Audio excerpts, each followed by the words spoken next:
Assalamualaikum pembuka kata. Awal bismillah pembuka bicara. Assalamualaikum warahmatullahi wabarakatuh dan salam sejahtera. Pada hari ini, kami akan membentangkan tentang tugasan 3. Subjek kesantunan berbahasa, iaitu kami dikehendaki untuk mengadakan sebuah forum untuk mempericikan tentang isu kegagalan murid menguasai literasi membaca dan literasi menulis, dan juga peranan guru untuk menangani isu ini. Pada hari ini, saya ditemankan oleh 2 orang ahli panel yang arif lagi bijaksana. Di sebelah kanan saya bernama Hisham, di sebelah kiri saya bernama Fendi, dan saya bernama Izzuddin. Baiklah, pada hari ini kita akan mulakan dengan isu kegagalan murid menguasai literasi membaca, di mana akan diterangkan oleh panel di sebelah kiri saya, iaitu Fendi. Baiklah Fendi, bolehkah saudara terangkan tentang isu kegagalan murid dalam literasi membaca dengan lebih mendalam lagi? Silakan Fendi. Terima kasih kepada saudara Izzuddin atas peluang yang telah diberikan kepada saya untuk saya membahaskan mengenai masalah kegagalan murid dalam literasi membaca. Okey, sebelum kita memasuki secara lebih mendalam, terlebih dahulu baiklah kita mengetahui apakah itu maksud membaca. Membaca merupakan suatu proses untuk mendapatkan ilmu daripada penelitian setiap perkataan ataupun setiap daripada kata-kata ataupun gambar-gambar di hadapan kita. Maksudnya, apa yang kita nampak di hadapan mata kita, sama ada itu gambar ataupun perkataan, di situlah sebenarnya proses membaca itu berlaku, di mana kita mendapatkan pengetahuan ataupun ilmu daripada tersebut. Jadi, pentingnya membaca ini kerana bab kata pepatah, membaca itu adalah jabatan ilmu. Jadi, pentingnya kita untuk membaca adalah untuk kita mengetahui segala pengetahuan dan ilmu yang terdapat dalam kehidupan. Jika kita tidak pernah membaca, maka ilmu itu tidak akan pernah datang kepada kita sebenarnya.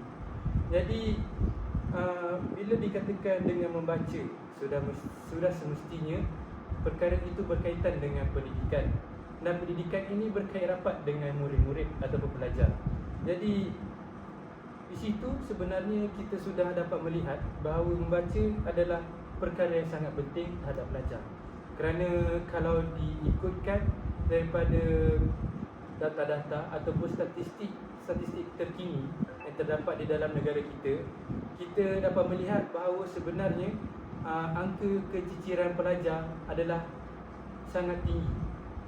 Di mana mereka ada yang tidak dapat menyambung pelajaran dari sekolah rendah ke sekolah menengah, maupun ada yang tidak mahu menyambung pelajaran dari sekolah menengah ke peringkat menara gading. Jadi di situ sebenarnya antara salah satu punca yang utama ialah kemahiran membaca murid. Ini penting sebenarnya untuk kita sedar betapa membaca ini adalah satu perkara yang sangat-sangat bermanfaat dalam kehidupan kita. Jadi untuk saya menguraikan lebih lagi mengenai punca-punca ataupun masalah mengapa murid tidak dapat menguasai kemahiran membaca. Jadi antara sebab yang utama ialah kurangnya minat murid dalam pembacaan. Seperti mana yang kita tahu, di zaman era globalisasi kini, kemajuan elektronik adalah sangat maju dan pantas. Dan kita dapat mengetahui bahkan dalam ahli keluarga saya sendiri pun budak-budak sudah mempunyai peralatan elektronik seperti tablet ataupun telefon bimbit yang jauh lebih menarik kerana terdapat pelbagai aplikasi ataupun pelbagai perkara yang lebih menarik berbanding kita hendak membaca artikel ataupun membaca buku.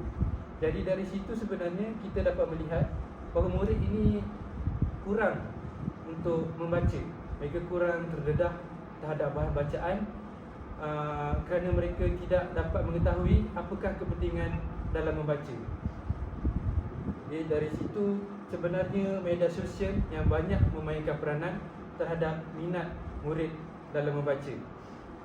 Selain daripada itu, antara faktor perdana mengapa murid ini mempunyai masalah dalam literasi membaca ialah kurangnya sokongan ibu bapa. Terdapat ibu bapa yang mempunyai masalah ekonomi, di mana mereka tidak boleh memberikan sokongan kepada anak-anak mereka dari segi memberikan pembiayaan ataupun pembelian buku-buku terhadap anak-anak mereka, ataupun mereka ingin berjimat agar duit yang mereka pegang itu tidaklah begitu terbazir terhadap perkara lain, melainkan terhadap perkara-perkara kebajikan yang perlu diutamakan. Jadi di situ sebenarnya sokongan ibu bapa itu kurang. Dan daripada situ juga kita dapat tahu sebenarnya kepentingan membaca ini tidak lagi begitu meluas terhadap masyarakat. Maksudnya masyarakat juga memainkan peranan yang sangat penting untuk menyedarkan betapa pentingnya membaca, kerana apabila masyarakat ini kurangnya mendapat kepentingan ataupun mengetahui kepentingan membaca, maka mereka sebenarnya dorongan ataupun sokongan terhadap murid-murid untuk membaca itu adalah kurang. Jadi murid-murid mereka akan mengalami masalah literasi membaca. Itu yang kedua. Yang ketiga ialah sumber yang kurang. Sumber yang kurang ini sebenarnya lebih kepada murid-murid yang tinggal di kawasan yang mempunyai sumber yang terhad, kawasan di tempat pedalaman ataupun kawasan perumahan yang mengalami kemiskinan yang begitu tinggi. Jadi dari situ sebenarnya mereka mempunyai sumber yang kurang kerana mereka kurangnya pendedahan terhadap dunia-dunia luar, mereka kurangnya pendedahan terhadap dunia-dunia mengenai kepentingan membaca, teknologi dan sebagainya. Dan pada pendapat saya juga, apabila tinggal di kawasan pedalaman, ibu bapa sebenarnya mereka tidak begitu menggalakkan anak-anak mereka membaca, kerana bagi mereka peluang untuk mereka berjaya dari segi akademik itu adalah kurang. Jadi lebih baik mereka mendidik anak mereka untuk meneruskan kehidupan atas dasar apa yang mereka miliki di sekeliling kita, berbanding menginginkan apa yang begitu jauh. Dari situ sebenarnya mereka mempunyai sumber yang kurang. Dari sumber yang kurang itu mereka mempunyai mentaliti untuk tidak berusaha lebih untuk membaca dan mendapatkan ilmu yang lebih mendalam lagi. Jadi dari situ sebenarnya terdapat 3 topik yang penting yang telah saya kemukakan, iaitu mengenai kemahiran, mengenai masalah literasi membaca terhadap murid. Jadi sebenarnya masalah ini perlulah diatasi oleh banyak pihak, kerana masalah ini jika tidak diambil tindakan ataupun langkah-langkah yang berpatutan dari pelbagai pihak, maka pelbagai masalah sebenarnya akan berlaku yang menyebabkan boleh terjadinya kemunduran dari segi ekonomi, politik dan sosial dalam masyarakat kita sendiri. Okay, itu sahaja daripada saya. Terima kasih saudara Fendi kerana telah mengulas tentang isu kegagalan murid dalam literasi membaca dengan begitu menarik sekali. Jadi jelaslah bahawa kita dapat lihat yang membaca sangatlah penting kepada murid-murid sekolah rendah supaya mereka dapat menguasainya dan menggunakannya pada masa akan datang dan di peringkat yang seterusnya. Baiklah, tanpa melengahkan masa, kita akan teruskan dengan isu yang kedua, iaitu isu kegagalan murid dalam literasi menulis yang akan diterangkan oleh saudara Hisham. Baiklah, saudara Hisham, silakan. Okey, baiklah, terima kasih saudara moderator Izzuddin, dan juga terima kasih kepada saudara Fendi atas penjelasan mengenai literasi membaca. Okey, baiklah, seterusnya saya akan menjelaskan tentang literasi menulis. Kalau kita lihat, sebelum hadirnya membaca akan dituruti dengan menulis. Jadi tidak logik bagi seorang pelajar yang boleh membaca tetapi tidak boleh menulis. Kalau kita lihat, definisi bagi menulis adalah menukarkan lambang-lambang bahasa iaitu perkataan kepada dalam bentuk fizikal iaitu tulisan. Bagi pendapat saya boleh katakan bahawa masalah dalam literasi menulis ini pada pendapat saya lah, dia boleh dibahagikan kepada 2, iaitu di mana dia mempunyai penyakit seperti disgrafia ataupun pelajar tersebut mempunyai masalah dari segi era pendigitalan. Okey, saya akan sentuh isu yang pertama adalah era pendigitalan. Kalau kita lihat pada zaman sekarang, kanak-kanak, ya betul cakap saudara Fendi tadi bahawa kanak-kanak lebih banyak menggunakan gadget berbanding buku untuk membaca. Dan daripada perkara ini akan datang lagi satu masalah di mana mereka boleh membaca, mereka boleh men-type papan kekunci, tetapi mereka ada masalah untuk menulis. Kerana apa? Dari kecil sehinggalah mereka sebelum mencecah usia 7 tahun, mereka sudah dibiasakan atau dididik oleh mak ayah untuk membaca tapi dengan menggunakan kaedah men-type papan kunci. Dan apabila mereka masuk umur 7 tahun di peringkat sekolah rendah, walaupun pada peringkat sebelum prasekolah mereka telah diajar menulis, mereka tetap tidak biasa. Dan apabila masuk sekolah rendah, mereka dididik dengan untuk menulis karangan yang panjang. Secara tidak langsung, perkara ini memang sudah tentu akan mengganggu cara penulisan budak tersebut. Bukannya mereka tidak pandai menulis, tetapi tulisan yang buruk, terbalik, jarak antara huruf yang agak ketara, tidak memboleh bezakan mana satu P, mana satu D, mana satu U, mana satu W. Perkara ini boleh lihat disebabkan masalah daripada era penicilan. Cuma masalah penulisan ini dapat diatasi dengan didikan yang penuh daripada guru. Itu sahaja bagi isu keciciran murid daripada segi menulis. Tapi berbeza pula daripada perspektif di mana murid tersebut tidak mampu menulis disebabkan oleh faktor-faktor lain. Contoh tadi, disgrafia. Kalau kita pernah dengar, kita ada istilah disleksia. Kita boleh letak disleksia itu di bawah disgrafia, di mana murid tersebut apabila dia melihat perkataan itu dalam keadaan yang terbalik. Dan apabila dia menulis, perkataan tersebut tetap dalam terbalik. Contoh, ejaan kami, dia akan tulis I-M-A-K, imak. Itu adalah masalah disleksia. Cuma berbeza dengan disgrafia, tulisan dia masih jelas dan terang, cuma tulisan tersebut buruk. Kerana apa? Ini melibatkan keadaan neurologi di mana saraf di dalam otak yang mempengaruhi penulisan murid tersebut.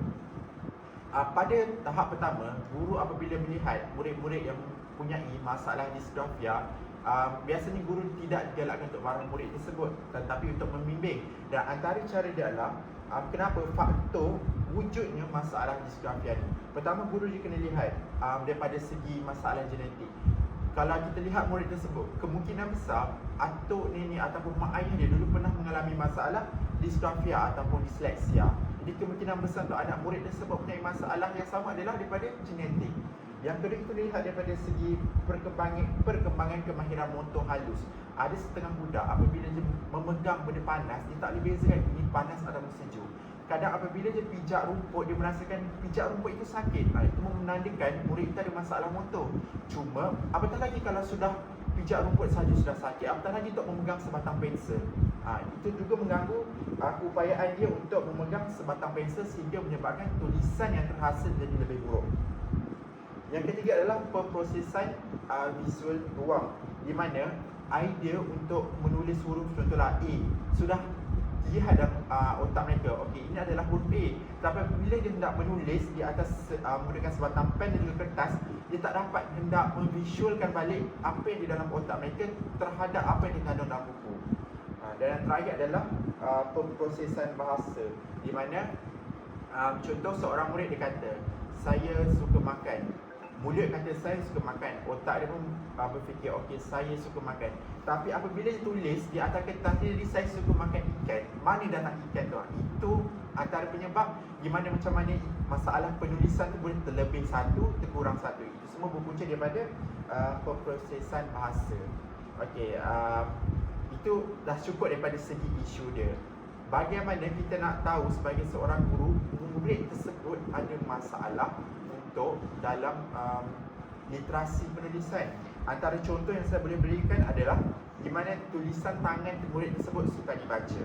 Yang kedua, selain itu adalah kesukaran mengikuti garis dan ruang yang tidak teratur. Kan pada peringkat darjah 1 kita akan bagi huruf titik-titik, dan dia tidak boleh mengikut huruf titik-titik yang semudah itu. Seterusnya adalah penulisan yang perlahan dan teliti. Murid tersebut mengambil masa yang sangat lama hanya untuk menulis satu perkataan. Yang keempat adalah masalah koordinasi mata dan juga tangan. Kelima, kesukaran menyusun kata dan ayat. Dan akhir sekali adalah tulisan sungsang dan cermin. Ini yang dimaksudkan dengan disleksia, di mana perkataan tersebut terbalik ataupun ejaannya mengundur. Okey, itu sahaja daripada saya berkaitan isu keciciran pelajar dalam penulisan. Okey, saya serahkan semula kepada saudara Izzuddin selaku moderator. Baiklah, terima kasih kepada saudara Hisham kerana telah mengupas isu tentang kegagalan murid dalam literasi menulis dengan begitu baik sekali. Dan kita dapat lihat tentang isu-isu dan juga perkembangan yang baharu tentang kegagalan murid dalam literasi menulis ini yang dapat kita ketahui. Jadi jelaslah bahawa literasi menulis ini sangatlah penting kepada murid-murid terutama di sekolah rendah supaya mereka dapat menguasai literasi menulis ini dengan baik agar mereka dapat menggunakannya dan mereka akan dapat mengamalkannya. Seterusnya mereka lebih mudah untuk dalam proses pembelajaran. Baiklah, seterusnya izinkan saya pula untuk menerangkan tentang peranan guru-guru untuk memastikan isu kegagalan murid dalam proses literasi membaca dan juga literasi menulis ini dapat ditangani. Baiklah, jelaslah bahawa peranan guru sangatlah penting untuk mengatasi isu kegagalan murid dalam literasi membaca dan menulis ini. Jadi terdapat beberapa langkah untuk guru-guru lakukan supaya murid-murid tidak mengalami isu ini.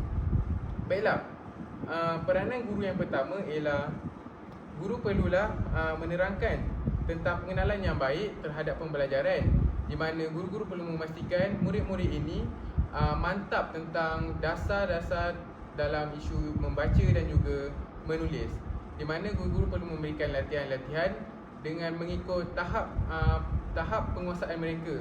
Kerana seperti kita tahu di sekolah rendah mempunyai tahap-tahapnya, iaitu tahap 1 dan juga tahap 2 dan seterusnya. Di sini guru-guru perlulah bijak untuk memilih tentang latihan dalam membaca dan juga menulis kepada pelajar-pelajar, seperti memberi latihan yang bertepatan dan bersesuaian dengan pelajar tahap 1 dan juga tahap 2. Dengan ini pelajar-pelajar akan dapat mengikuti pembelajaran dan pelajar-pelajar tidak akan tercicir daripada apa yang diajar. Seterusnya, peranan guru yang kedua ialah guru perlu membuat penilaian yang berlanjutan terhadap murid-murid. Di sini dapat diterangkan bahawa guru perlu sentiasa memantau kemajuan setiap murid ketika mengajar di dalam kelas. Perkara ini adalah untuk membantu guru-guru untuk mengetahui bahawa terdapat murid-murid yang tertinggal dalam pembelajaran dan juga mereka dapat lebih fokus kepada murid-murid yang tercicir agar mereka dapat mengikuti pembelajaran bersama dengan rakan-rakan mereka yang lain. Baiklah, peranan yang ketiga ialah guru perlulah menyesuaikan pembelajaran, di mana murid-murid mungkin akan merasa bosan sekiranya guru itu menerapkan proses pembelajaran yang sama pada setiap kali proses pembelajaran. Jadi guru-guru perlulah bijak dan mahir untuk menyesuaikan pembelajaran dari hari ke hari agar murid-murid lebih tertarik untuk belajar dan seterusnya mereka akan dapat menguasai kemahiran membaca dan menulis. Baiklah, peranan guru yang terakhir yang boleh guru lakukan ialah guru-guru perlulah bekerjasama bersama dengan ibu bapa murid-murid. Perkara ini adalah untuk memberikan penerangan kepada ibu bapa murid-murid untuk menerapkan tentang proses membaca dan juga menulis untuk agar ibu bapa itu boleh mengajar murid-murid di rumah. Kerana melentur buluh biarlah dari rebungnya, di mana ibu bapa perlulah juga mengajar murid-murid ketika di rumah juga dan tidak boleh mengharapkan sepenuhnya kepada guru. Perkara ini akan menjadikan murid-murid itu mungkin akan lebih memahami dan akan lebih senang untuk mengingati apa yang diajar. Baiklah, saya rasa itu sahaja daripada saya dan juga daripada saudara Hisham dan juga saudara Fendi. Jadi kesimpulannya yang dapat kami ulaskan ialah bahawa isu kegagalan murid dalam literasi membaca dan juga literasi menulis ini perlulah diatasi dengan segera oleh pihak guru dan juga pihak-pihak yang bertanggungjawab agar isu ini tidak berlanjutan sehingga ke generasi-generasi yang akan datang. Kerana perkara ini akan sangatlah memudaratkan generasi baharu. Baiklah, sekian daripada kami. Sekian, terima kasih. Okey, habis. Okey, habis. Okey tak? Okey. Oh. Okey. Boleh. 20 minit.